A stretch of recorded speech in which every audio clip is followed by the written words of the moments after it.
Mlango wa 11.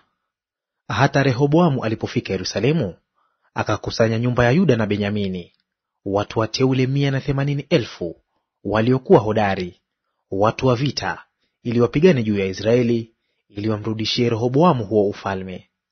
Lakini neno la Bwana likamjia Shemaya mtu wa Mungu kusema, mwambie Rehoboamu mwana wa Sulemani mfalme wa Yuda, uwaambie na Israeli wote waliomo Yuda na Benyamini, ukisema, Bwana asema hivi, hamtapanda wala kupigana na ndugu zenu. Rudini kila mtu nyumbani kwake, kwa kuwa jambo hili limetoka kwangu. Basi wakayasikiliza maneno ya Bwana, wakarudi katika kumwendea Yeroboamu. Naye Rehoboamu akakaa Yerusalemu, akajenga miji yenye ngome katika Yuda. Akajenga na Bethlehemu na Etamu na Tekoa na Bethsuri na Soko na Adulamu na Gathi na Maresha na Zifu na Adoraimu na Lakishi na Azeka na Sora na Aiyaloni na Hebroni iliyoko katika Yuda na Benyamini, miji yenye maboma. Akazifanya imara hizo ngome, akaweka majemadari humo na akiba ya vyakula na mafuta na mvinyo. Na ndani ya miji yote moja moja aliweka ngao na mikuki, akaifanya kuwa na nguvu nyingi mno. Yuda na Benyamini ikawa milki yake.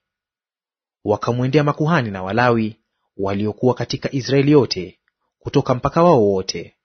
Kwani Walawi wakaacha malisho yao na milki yao, wakaja Yuda na Yerusalemu, kwa sababu Yeroboamu na wanawe waliwatupa, ili wasimfanyie Bwana ukuhani. Naye akajiwekea makuhani wa mahali pa juu, na wa wale majini, na wa zile ndama alizozifanya.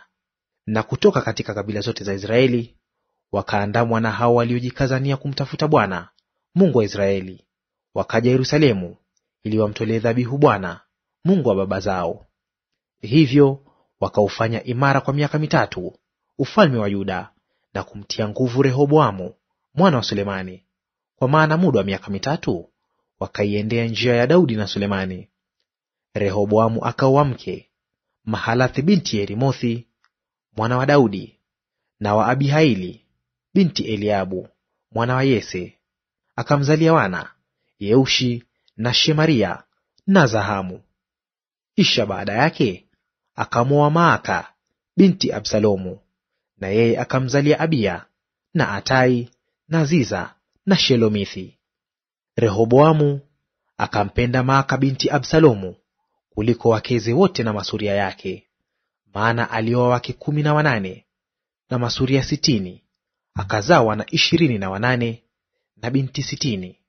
Rehoboamu akamsimamisha Abiya mwana wa Maaka kuwa mkuu, mtawala kati ya nduguze, kwa kuwa aliazimia kumtawaza awe mfalme. Akafanya kwa akili, akawatawanya wanawe wote kati ya nchi zote za Yuda na Benyamini, katika kila mji wenye boma, akawapa vyakula tele. Akawatafutia wake wengi,